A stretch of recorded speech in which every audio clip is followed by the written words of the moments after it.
अस्सलाम वालेकुम जमात हश्तम। उम्मीद करती हूँ आप सब अपने घरों में खैर आफियत से होंगे। इसी के साथ ये भी तवक्का है कि आप अपना काम भी बखूबी सर अंजाम दे रहे होंगे। अपने तदरीसी सिलसिला को आगे बढ़ाते हुए चलते हैं हम आज की डायरी की तरफ। डायरी देखेंगे आप सबसे पहले अपनी। दिन है आज पीर, तारीख़ है आज 10 अगस्त 2020। मज़मून है आपका मतालिया पाकिस्तान, जमात हश्तम।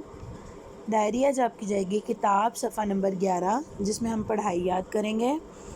इस पढ़ाई में हमारे अहम नुकात क्या होंगे? सर सैयद अहमद ख़ान और दो कौमी नज़रिया। पढ़ाई में हम इन अहम नुकात को डिस्कस करेंगे कि सर सैयद अहमद ख़ान और दो कौमी नज़रिए का आपस में क्या ताल्लुक़ था। सर सैयद आया कि इस नज़रिए के हामी थे या फिर इस नज़रिए के मुखालिफ थे? इस नज़रिए की इब्तिदा और इर्तिका में उनका किरदार क्या था? जी, ये है आपकी किताब सफ़ा नंबर 11, जिस पे आज का हमारा टॉपिक है सर सैयद अहमद ख़ान और दो कौमी नज़रिया। Sir Syed Ahmad Khan and two nation theory, जिसे हम इंग्लिश में पढ़ेंगे। इससे पहले जो है वो हमने पढ़ा था दो कौमी नज़रिया, उसकी इब्तिदा और इर्तिका के बारे में। बरसगीर में दो कौमी नज़रिए की इब्तिदा कैसे हुई। आज हमने क्या पढ़ना है? सर सैयद अहमद ख़ान और दो कौमी नज़रिया, यानी सर सैयद अहमद ख़ान और दो कौमी नज़रिए का आपस में क्या ताल्लुक़ था। आया कि दो कौमी नज़रिया सर सैयद की बदौलत परवान चढ़ा, या फिर सर सैयद इस नज़रिए से मुत्तफ़िक़ नहीं थे या फिर इसके हामी थे। इन सब बातों के बारे में आज हम टॉपिक में पढ़ेंगे। अंग्रेज़ों के हिंदुस्तान पर कब्ज़े के बाद जिस शख्सियत ने सबसे पहले मुसलमानों को अलहदा कौम करार दिया वो सर सैयद अहमद ख़ान थे। यानी सबसे पहले मुसलमानों की अलहदा शख्सियत का करार जिसने किया था वो कौन थे? सर सैयद अहमद ख़ान। इब्तिदा में सर सैयद अहमद ख़ान मुत्तहिदा कौमियत के हामी थे। मुत्तहिदा कौमियत यानी एक कौम, मुसलमान और हिंदू एक ही कौम बनकर रहें, इस चीज़ के हामी थे वो। लेकिन जब 1857 की जंग आज़ादी के बाद हिंदू अंग्रेज़ों के ज़्यादा करीब हो गए तो सर सैयद को ये एहसास हुआ कि हिंदू कभी मुसलमानों के दोस्त नहीं हो सकते। 1967 में बनारस में उर्दू हिंदी तनाज़ा के मौके पर आपने वाज़ेह ऐलान किया कि मुसलमान और हिंदू अलग अलग कौमें हैं। उर्दू हिंदी तनाज़ा का मौका यानी उर्दू और हिंदी के दरमियान वो जंग चल रही थी कि उर्दू को कौमी ज़ुबान करार दिया जाए या हिंदी को कौमी ज़ुबान करार दिया जाए। इसके बाद उन्होंने मुसलमानों की तालीमी और सियासी मैदान में तरक्की के लिए जद्दोजहद का आगाज़ कर दिया। इस सिलसिले में तालीमी तरक्की के लिए MA और हाई स्कूल और कॉलेज का क़याम अहम इक़दाम थे। इसी तरह 1885 में सर सैयद अहमद ख़ान ने मुसलमानों को सियासी जमात कांग्रेस में शमूलियत से मना करके उनके सियासी हकूक़ का तहफ़्फ़ुज़ किया।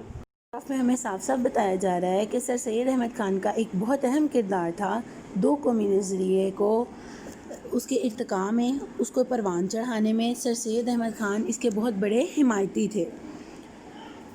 हिमायती किस तरह थे कि उन्होंने दो कौमी नज़रिए को जो है वो मुसलमानों के लिए एक अहम चीज़ समझा। उन्होंने समझा इस बात को कि मुसलमानों की अहम अलहदा तशख़ीस, अलहदा शख्सियत, अलहदा पहचान होना बहुत ज़्यादा ज़रूरी है।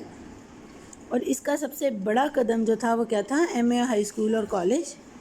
उसके बाद उन्होंने 1885 में जो है वो सियासी जमात कांग्रेस में शमूलियत से मना कर दिया। क्यों मना कर दिया? क्योंकि कांग्रेस जो थी वो हिंदुओं की एक सियासी जमात थी, इसलिए उन्होंने जो है मुसलमानों को उसमें दाखिल होने से मना कर दिया, उसमें शमूलियत से इसलिए मना कर दिया क्योंकि वो हिंदू जमात थी और उसमें सिर्फ हिंदुओं के हकूक़ के तहफ़्फ़ुज़ के बारे में सोचा जाता था। सर सैयद अहमद ख़ान बहुत अच्छे से जानते थे कि मुसलमानों को किसी एक प्लेटफॉर्म पर जमा करने के लिए किसी न किसी सियासी जमात का ऐसा होना ज़रूरी है जो मुसलमानों को एक अलहदा शख्सियत दे, एक अलहदा पहचान दे, मुसलमानों के हकूक़ का तहफ़्फ़ुज़ करे, जिसके लिए उन्होंने मोहम्मदन एजुकेशनल कॉन्फ्रेंस का इंतख़ाब किया।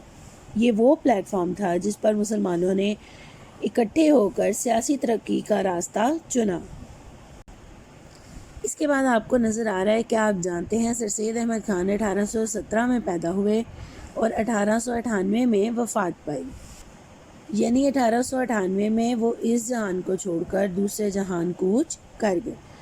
امید کرتی ہوں آپ کو اس لیکچر کی بخوبی سمجھ آئی ہوگی۔